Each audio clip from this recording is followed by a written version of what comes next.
Słuchasz podcastu Angielski z Konradem. Nowe odcinki każdego tygodnia.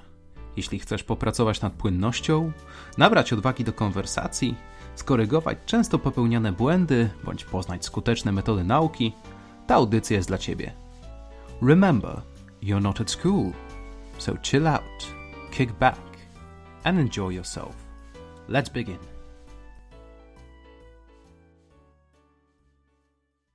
Hello everyone. Welcome to another episode of Angielski z Konradem. I hope you are well, ready, and willing to learn. Thank you for joining me today. On this episode, we are going to talk about a concept which is not easily translatable to Polish. If you look it up in any dictionary, the word is translated in a very narrow or a limited manner. There's much more to an underdog than Polish przegraniec or słabeusz. That's the topic of today's discussion. Before we move any further, though, let's look at some vocabulary. Unfavorable. Unfavorable. Niesprzyjający. Unfair. Unfair. Niesprawiedliwy. Advantage. Advantage. Przewaga. Disadvantage. Disadvantage. Niekorzyść. Assume. Assume. Założyć. Significant. Significant. Istotny. Perk. Perk. Zaleta. Sympathetic. Sympathetic. Przychylny. So, who is the underdog? In simplest terms, it's a person who is scolded and ridiculed by people surrounding him or her. The underdog is not expected to amount to anything great or to achieve any significant feat. So the underdog has his work cut out for him. However, he tries to reach his goal against unfavorable odds. Today's article is a detailed analysis of the phenomenon of an underdog and why people root for his or her success. Let's have a look. To begin, the author talks about advantage and disadvantage, having particular opportunities, resources, or lacking them. Moreover, advantage can be either fair or unfair, the same with the disadvantage. So, an example of a fair advantage are higher exam scores, distinctions, merits which indicate that someone put some work in. An unfair advantage, in turn, would be, for example, using influence to achieve some outcome. Let's say I know a politician who can get me into a position of some power, despite me being completely unqualified for the job. A fair disadvantage is simply being worse at something in comparison with the other mate. I'm terrible with numbers of any kind, for example, so perhaps you should not consider the idea of me being your accountant. That's a lot to digest, so let's have an example. Imagine a job interview taking place. There are 4 candidates for one position. The first candidate is certain to get the job because of his impressive resume. Only a fool wouldn't hire me, he thinks. The second candidate is also certain of acquiring the position because the employer is an old friend of his father, a fact which he won't forget to mention during the interview. The third candidate looks at those two and he's weighing his options. They look confident and capable. He has neither top-notch qualifications nor an influential parent. Maybe he'll compensate with his enthusiasm, but he doesn't get his hopes up. Then there's the fourth guy. The other 3 look at him and roll their eyes. What is he doing here, they ask. They assumed he's a loser because he's wearing a prom suit and smells of cheap cologne, sports an unkempt haircut, holding his resume which looks like a wet dirty tissue.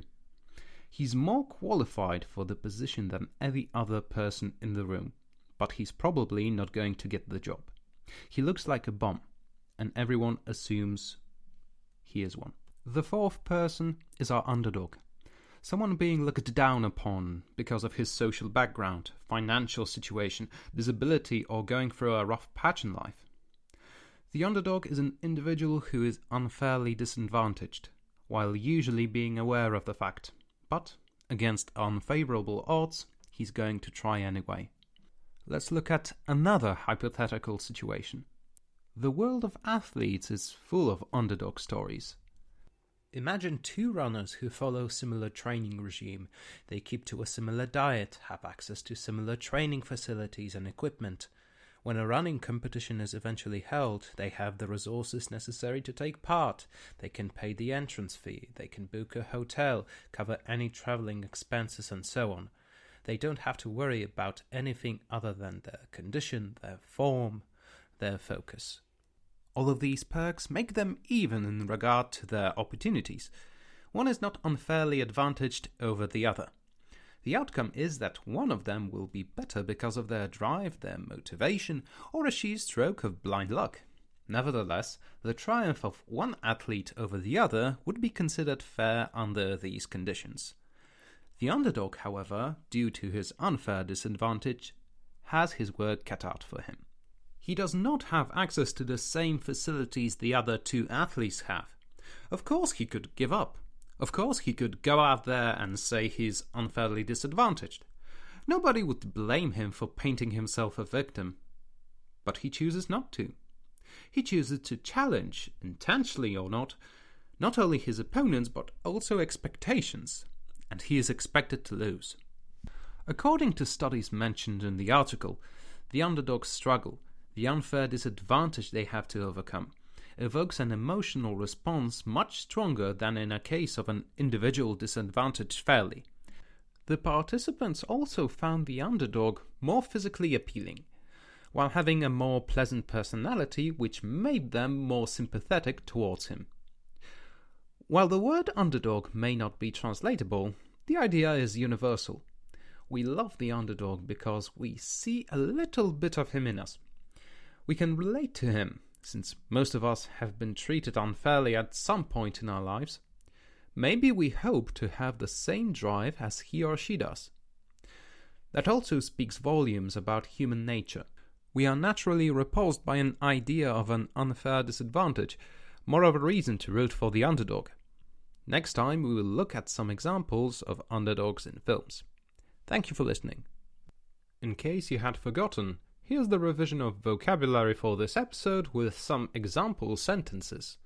You'll hear each sentence twice. Let's begin. Unfavorable. Unfavorable. Niekorzystny. Cacti thrive in an unfavorable environment. Cacti thrive in an unfavorable environment.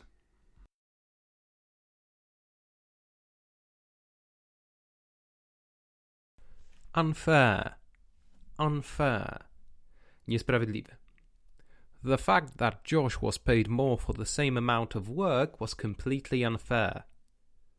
The fact that Josh was paid more for the same amount of work was completely unfair.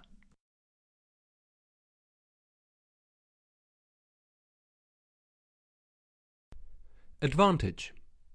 Advantage. Przewaga. Having an expensive tennis racket gave Colin no advantage over other players. Having an expensive tennis racket gave Colin no advantage over other players.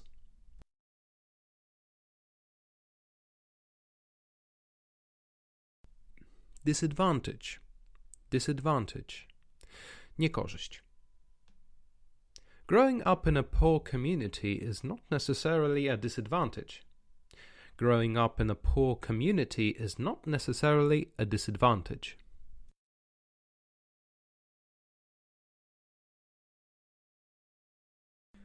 Assume.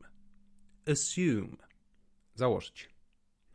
Pat assumed that Roger is a jerk because he drives an expensive car. Pat assumed that Roger is a jerk because he drives an expensive car.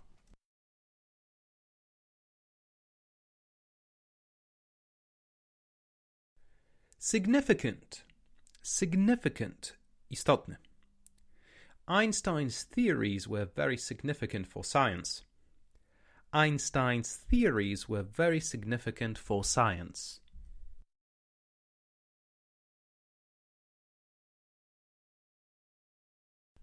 Perk. Perk. Zaleta. For some, being able to afford a new phone every year is a valuable perk. For some, being able to afford a new phone every year is a valuable perk.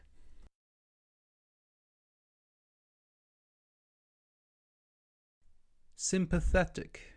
Sympathetic. Przychylny. After their crash, the spectators became even more sympathetic towards Jamaican bobsleigh team.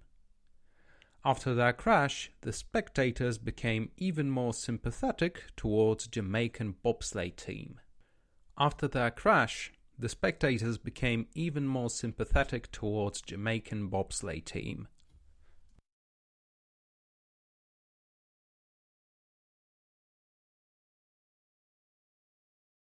And that's the conclusion of today's podcast. I hope you enjoyed it. Thank you for listening. I'll talk to you next time.